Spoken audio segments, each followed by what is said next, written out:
इस एग्जाम्पल में दिया गया है कि यह एक यूनिफॉर्म रॉड है और इस रॉड का नाम क्या दिया गया है, ए बी दिया गया है। क्लियर है। और इस ए बी रॉड का जो मास दिया गया है वह कैपिटल एम दिया गया है और लेंथ जो दिया गया है वह कैपिटल एल दिया गया है। क्लियर है। और यह बोला गया कि यह जो मेरा ए बी रॉड है, यह ए बी रॉड किसी हॉरिजॉन्टल फ्रिक्शनलेस सरफेस पे रखा गया है।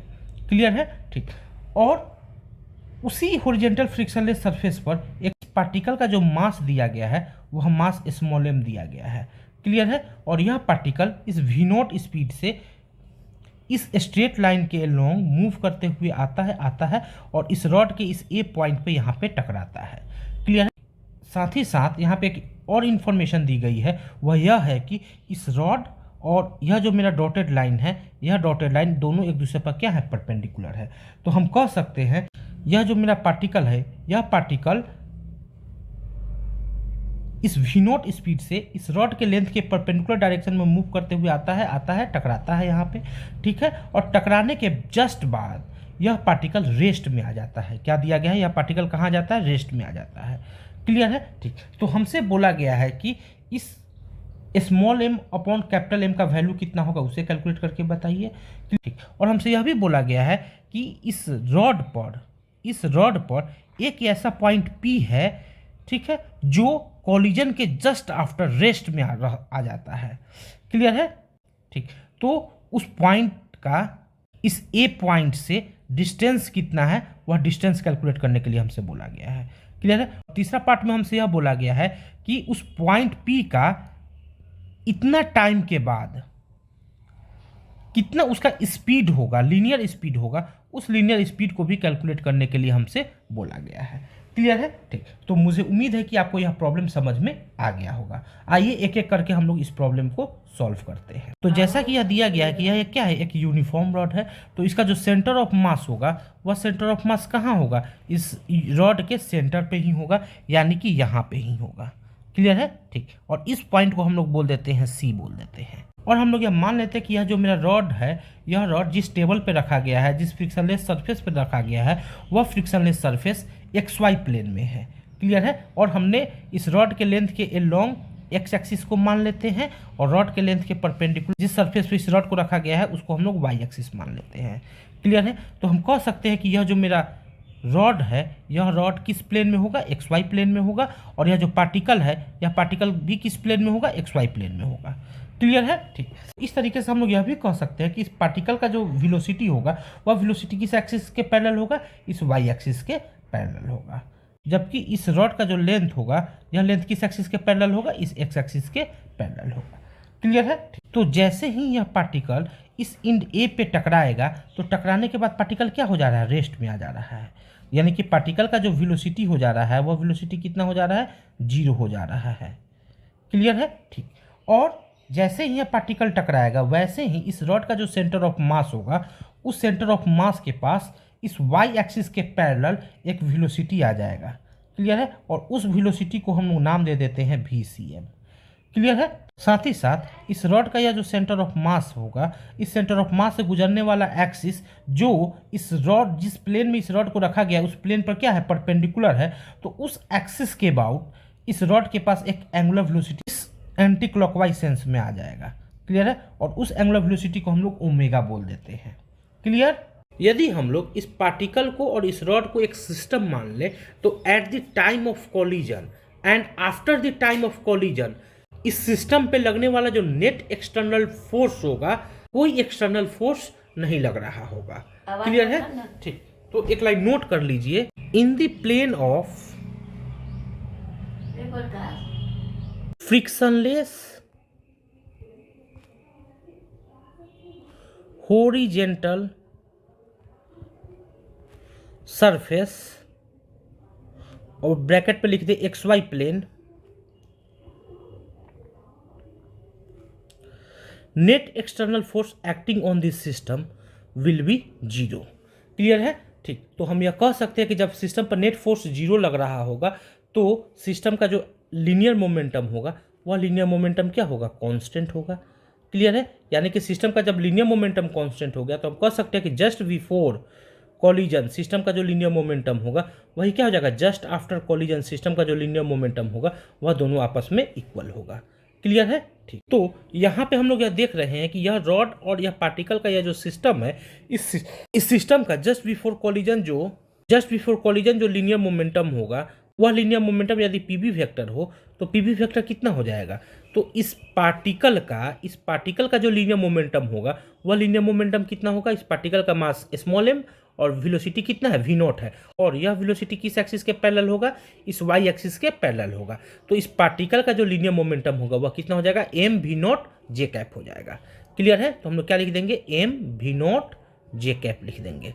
क्लियर है? ठीक। प्लस इस रॉड का जो सेंटर ऑफ मास है उस सेंटर ऑफ मास के पास कोई इनिशियल वेलोसिटी है नहीं है, तो इस रॉड का जो लीनियर मोमेंटम होगा वह लीनियर मोमेंटम कितना होगा, 0 होगा। क्लियर है? ठीक। तो इस तरीके से सिस्टम का जो just before collision linear momentum होगा वह हमारे पास कितना होगा, m v not j cap होगा। क्लियर है? ठीक। तो मेरा कौन सा सिचुएशन है, जस्ट आफ्टर कॉलिजन का सिचुएशन है। तो जस्ट आफ्टर कॉलिजन जो सिस्टम का लीनियर मोमेंटम होगा वह उस लीनियर मोमेंटम को हम लोग क्या बोलेंगे, पीए वेक्टर बोलेंगे।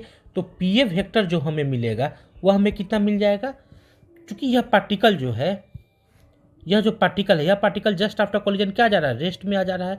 तो इस पार्टिकल का जो लीनियर मोमेंटम होगा वह क्या हो जाएगा, 0 हो जाएगा।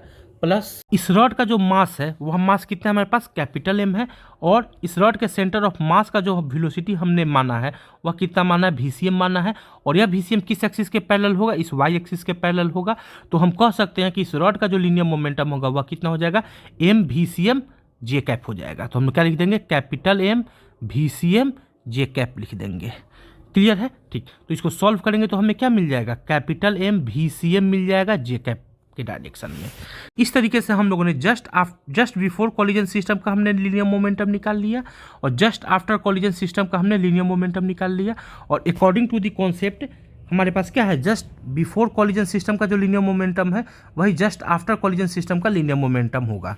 क्लियर है? तो हम लोग अब करेंगे क्या, इसको और इसको इक्वेट कर देंगे। इक्वेट कर देते हैं तो हम लोग क्या लिखेंगे, m v not j cap is equal to capital M VCM j cap लिखेंगे।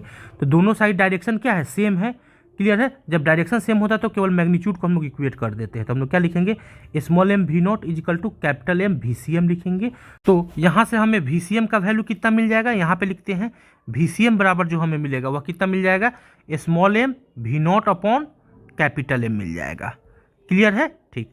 यानी कि जस्ट आफ्टर कॉलिजन इसका जो इस रॉड का जो सेंटर ऑफ मास होगा वह सेंटर ऑफ मास इस y एक्सिस के पैरेलल इतना वेलोसिटी से मूव करना शुरू कर देगा। क्लियर है? तो जस्ट आफ्टर कॉलिजन यह जो रॉड है, यह रॉड अपने सेंटर ऑफ मास से गुजरने वाले एक्सिस, जो एक्सिस इस रॉड के प्लेन पर क्या होता है, परपेंडिकुलर होता है, उस एक्सिस इस ओमेगा एंगुलर वेलोसिटी के साथ एंटी क्लॉकवाइज में रोटेट करना शुरू कर देता है। क्लियर है? तो हम लोग यहाँ पे लिख सकते हैं just after collision rod will start to rotate with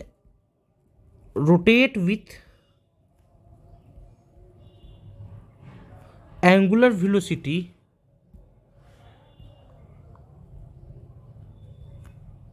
omega about an axis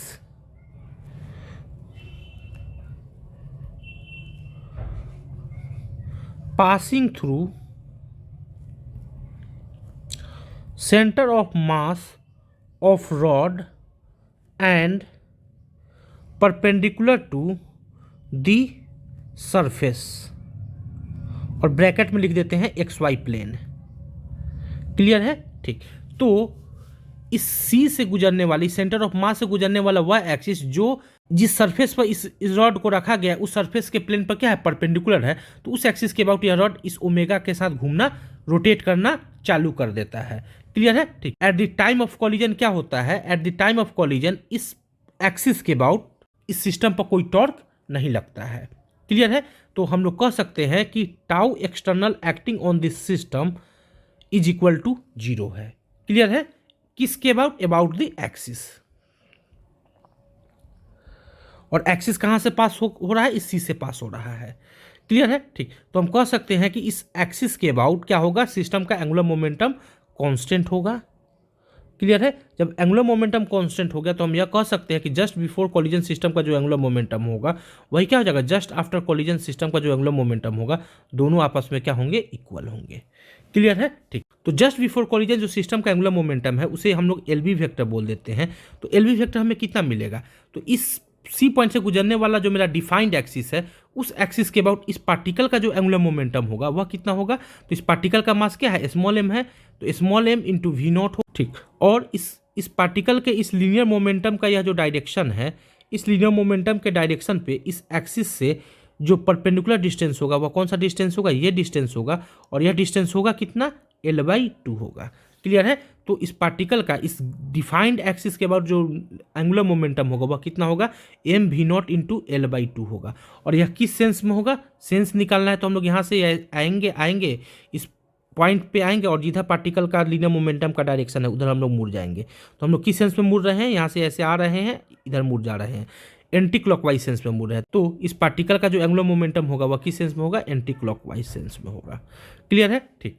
और इनिशियली इस सेंटर ऑफ मास के अबाउट इस रॉड का जो एंगुलर वेलोसिटी है वह एंगुलर वेलोसिटी ओमेगा कितना है, 0 है। क्लियर है, तो इस रॉड का जो एंगुलर मोमेंटम होगा इस एक्सिस के अबाउट वह क्या हो जाएगा, 0 हो जाएगा। जस्ट बिफोर कॉलिजन सिस्टम का जो हमें एंगुलर मोमेंटम मिल जाएगा वह एंगुलर मोमेंटम हमें कितना मिल जाएगा, mv0 L/2 मिल जाएगा। किस सेंस में, एंटी क्लॉकवाइज सेंस में। क्लियर है, ठीक। अब हम लोग जस्ट आफ्टर सिस्टम का एंगुलर मोमेंटम निकाल लेते हैं। तो जस्ट आफ्टर यह पार्टिकल किस कंडीशन में आ जा रहा है, यह पार्टिकल किस कंडीशन में आ जा रहा है, रेस्ट में आ जा रहा है। तो इस पार्टिकल का कोई एंगुलर मोमेंटम होगा, नहीं होगा इस एक्सिस के अबाउट। क्लियर है, तो इस एक्सिस के अबाउट हमें किसका केवल एंगुलर मोमेंटम मिलेगा, इस रॉड का केवल एंगुलर मोमेंटम मिलेगा। क्लियर है, ठीक। तो इस एक्सिस के अबाउट इस रॉड का जो एंगुलर मोमेंटम होगा उस एंगुलर मोमेंटम को हम लोग क्या बोल देते हैं, LA वेक्टर बोल दे। तो LA वेक्टर बराबर हम लोग क्या लिखेंगे, इस एक्सिस के अबाउट, इस डिफाइंड एक्सिस के अबाउट इस रॉड का मोमेंट ऑफ इनर्शिया यानी कि आई ऑफ रॉड इंटू ओमेगा लिख देंगे। ओमेगा हम लोगों ने किस सेंस में माना है, एंटी क्लॉकवाइज सेंस में माना है, तो यहाँ पे कौन सा सेंस लगा देंगे, एंटी क्लॉकवाइज लगा देंगे। क्लियर है, ठीक। तो इस एक्सिस के अबाउट इस रॉड का जो मोमेंट ऑफ इनर्शिया होता है वह कितना होता है, mL² होता है। तो IR की जगह पे हम लोग क्या लिख देंगे, mL² लिख देंगे इंटू ओमेगा किस सेंस में, एंटी क्लॉकवाइज सेंस में। क्लियर है, ठीक। तो यह हमें क्या मिल गया, जस्ट आफ्टर कॉलिजन सिस्टम का एंगुलर मोमेंटम मिल गया। और यह हमें क्या मिल गया, जस्ट बिफोर कॉलिजन सिस्टम का एंगुलर मोमेंटम मिल गया। और according to the concept just before collision जो सिस्टम का एंगुलर मोमेंटम है वही हमारे पास क्या है, जस्ट आफ्टर कॉलिजन सिस्टम का एंगुलर मोमेंटम होगा। क्लियर है, तो हम लोग क्या लिख सकते हैं, LV vector is equal to LA vector लिख सकते हैं। और LV वेक्टर हमारे पास कितना है, इतना है। तो LV वेक्टर की जगह पर हम लोग क्या लिख देंगे, mv0 L/2 लिख देंगे।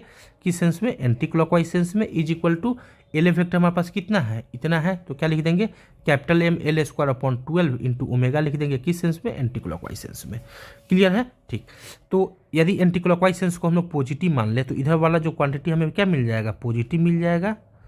क्लियर है, तो यह भी एंटी क्लॉकवाइज सेंस में है तो यह भी हमें पॉजिटिव मिल जाएगा।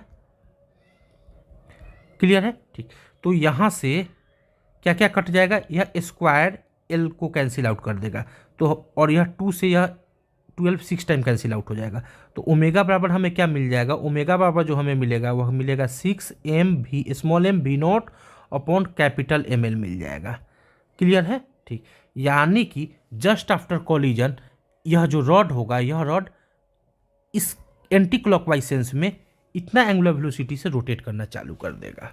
क्लियर है, ठीक। और हमें यह क्या दिया गया है, जब यह पार्टिकल इस रॉड से यहाँ पे टकराएगा तो यह जो कॉलिजन दिया गया है, कॉलिजन का जो नेचर दिया गया है वह नेचर कैसा दिया गया है, इलास्टिक कॉलिजन दिया गया है। क्लियर है, तो हम लोग लिख सकते हैं since collision is elastic, collision कैसा है, इलास्टिक है। तो हम कह सकते हैं कि हम लोग कह सकते हैं कि in the plane of horizontal frictionless surface kinetic energy before collision is equal to kinetic energy after collision. Clear है, हम कह सकते हैं कि जस्ट बिफोर सिस्टम का जो काइनेटिक एनर्जी होगा वह काइनेटिक एनर्जी कितना होगा, तो इस पार्टिकल का जो काइनेटिक एनर्जी होगा वह क्या हो जाएगा, हाफ स्मॉल m v0² हो जाएगा।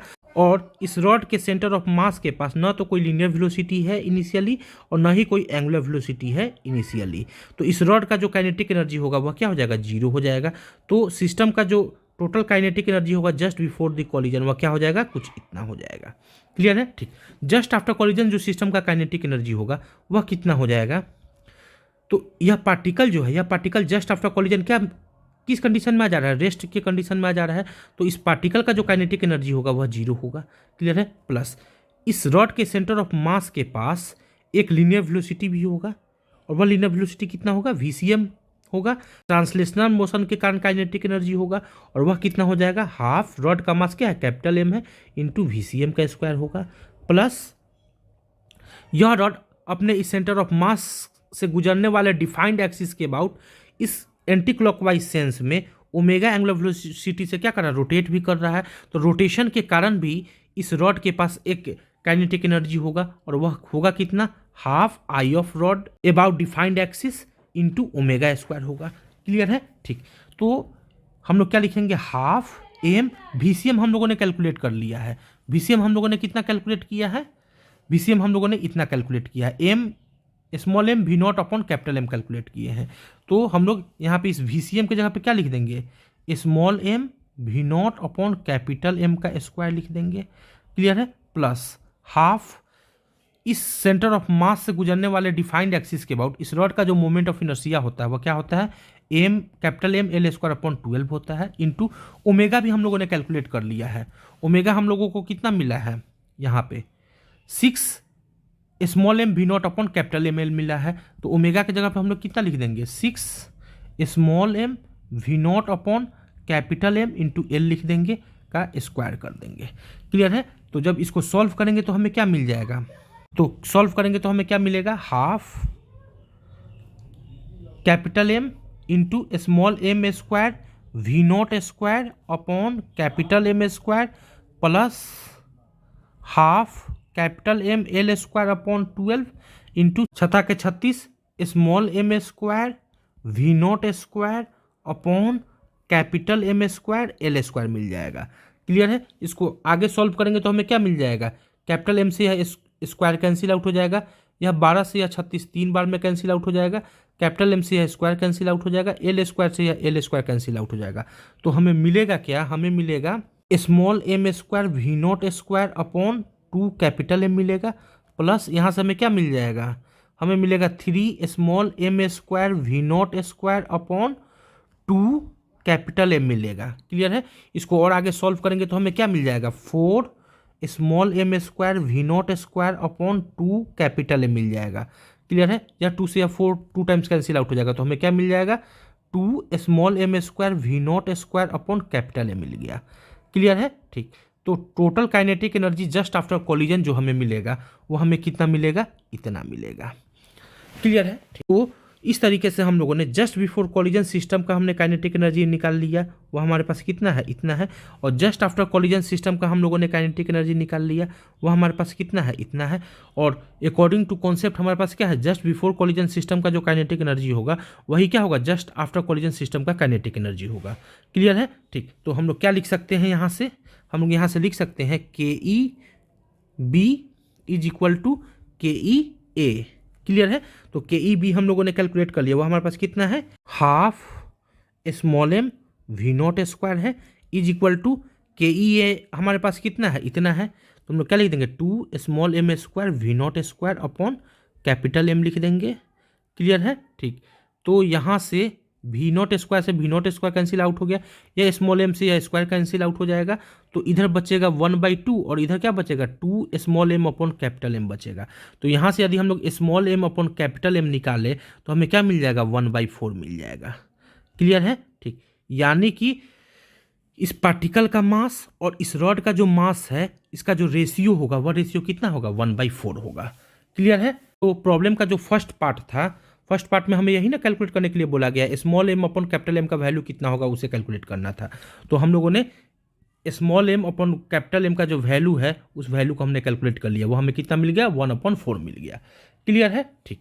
अब हम लोग इसका सेकेंड पार्ट सॉल्व करते हैं। तो जस्ट आफ्टर कॉलिजन इस सेंटर ऑफ मास का जो लीनियर वेलोसिटी वीसीएम था, उस वीसीएम का वैल्यू हम लोगों ने कैलकुलेट किया था। वो हम लोगों ने कितना कैलकुलेट किया था, small M V not upon capital M calculate किया था। तो हम लोग यहाँ पे लिख देते हैं, इस वीसीएम की जगह पे क्या लिखेंगे, small M V not upon capital M लिखेंगे। क्लियर है। और हम लोगों ने इस small M upon capital M का वैल्यू भी कैलकुलेट किए हैं। वो हमें कितना मिल गया है, 1/4 मिला हुआ है। क्लियर है। तो हम लोग यहाँ पे क्या लिख देंगे, इस small M upon capital M की जगह पे 1/4 लिख देंगे, तो हमें क्या मिल जाएगा, वी नॉट अपॉन 4 मिल जाएगा।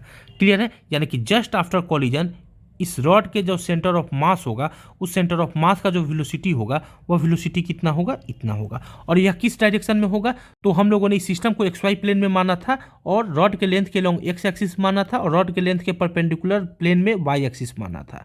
क्लियर है। तो यह जो वीसीएम होता है, वह वीसीएम मेरा इस वाई एक्सिस के पैरेलल होता है। क्लियर है। साथ ही साथ यह जो रॉड होता है, रॉड है, यह रॉड अपने इस सेंटर ऑफ मास से गुजरने वाला जो एक्सिस है, जो एक्सिस इस रॉड जिस सरफेस पर रखा गया, उस सरफेस पर क्या है, परपेंडिकुलर है। तो उस एक्सिस के अबाउट यह रॉड जो है ओमेगा एंगुलर वेलोसिटी से रोटेट करना शुरू किया था, और इस ओमेगा का वैल्यू भी हम लोगों ने कैलकुलेट किया था। वह हमें कितना मिल गया था, वह हमें मिल गया था 6 small M V not upon capital M L मिल गया था। क्लियर है। ठीक। तो हम लोग यहाँ पे क्या लिख देंगे, इस ओमेगा के जगह पे 6 small M V not upon capital M into L लिख देंगे। क्लियर है। ठीक। और हमने इस small M upon capital M का वैल्यू कैलकुलेट कर लिया, वो हमें कितना मिल गया है, 1/4 मिल गया है। तो इसको जब सॉल्व करेंगे तो हमें क्या मिल जाएगा, हमें मिल जाएगा 6 वी नॉट अपॉन 4 एल मिल जाएगा। क्लियर है। इसको जब सॉल्व करेंगे तो हमें क्या मिल जाएगा, 3 वी नॉट अपॉन 2 एल मिल जाएगा। क्लियर है। ठीक। तो हमसे यह बोला गया है कि जस्ट आफ्टर कॉलिजन इस रॉड पर एक ऐसा पॉइंट है, वह पॉइंट रेस्ट में आ जाता है। क्लियर है। और हम लोग वैसे पॉइंट को मान लेते हैं कि यहाँ पे है, यहाँ पे एक ऐसा पॉइंट हम लोग कंसीडर कर लेते हैं, जो पॉइंट जैसे ही यह पार्टिकल इस रॉड से टकराता है, वैसे ही यह पॉइंट क्या आ जा रहा है, रेस्ट में आ जा रहा है। और इस पॉइंट को पी पॉइंट बोला गया है। इस पॉइंट को क्या बोला गया है, पी पॉइंट बोला गया है। तो इस प्रॉब्लम में हमसे यह कैलकुलेट करने के लिए बोला गया है कि इस ए इंड से इस पी पॉइंट का यह जो डिस्टेंस है, यह जो डिस्टेंस होगा, यह डिस्टेंस कितना होगा, उसे कैलकुलेट करने के लिए हमसे बोला गया है। क्लियर है। ठीक। तो हम लोग मान लेते हैं कि इस सेंटर ऑफ मास से इस पी पॉइंट का यह जो डिस्टेंस है, यह डिस्टेंस एक्स है। क्लियर है। तो इस पी पॉइंट का रॉड के ट्रांसलेशनल मोशन के कारण जो वेलोसिटी होगा, वह इस वीसीएम के पैरेलल होगा, यानी कि वाई एक्सिस के पैरेलल होगा। क्लियर है। और वह होगा कितना, वी नॉट अपॉन 4 होगा।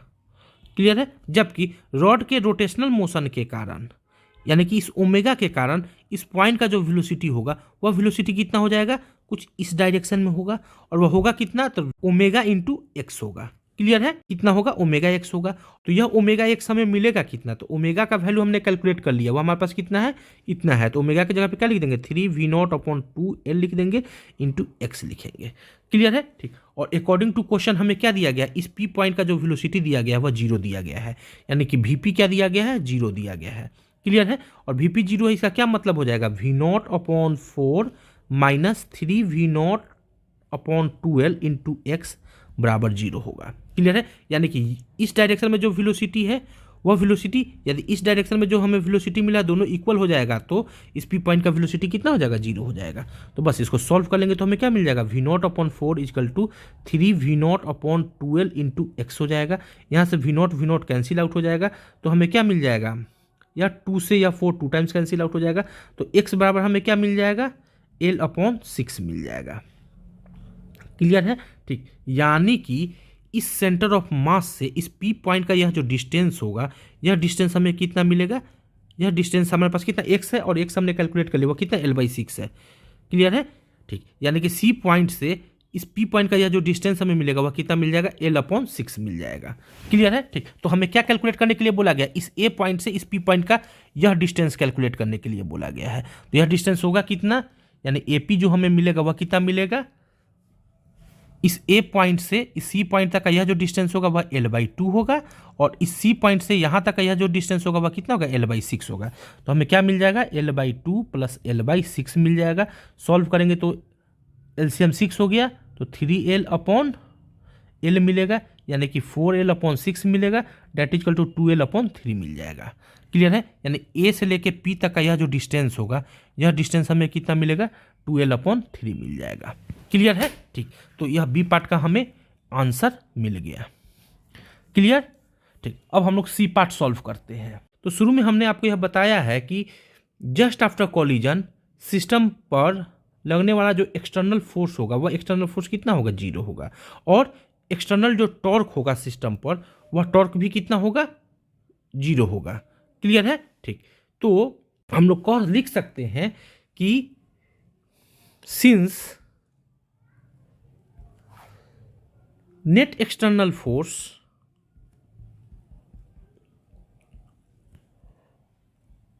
एलोंग, अच्छा, रॉड के लेंथ के एलोंग हमने एक्स एक्सिस माना है, और रॉड के लेंथ के परपेंडिकुलर प्लेन में, हॉरिजॉन्टल प्लेन में हमने क्या माना है, वाई एक्सिस माना है।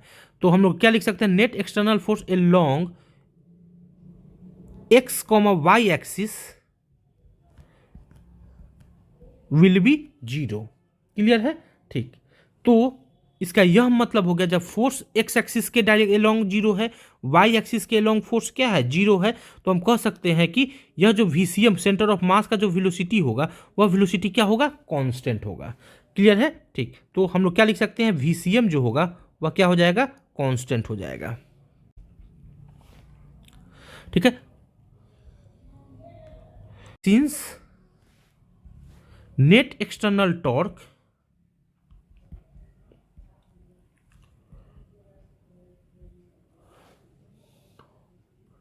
about defined axis is 0।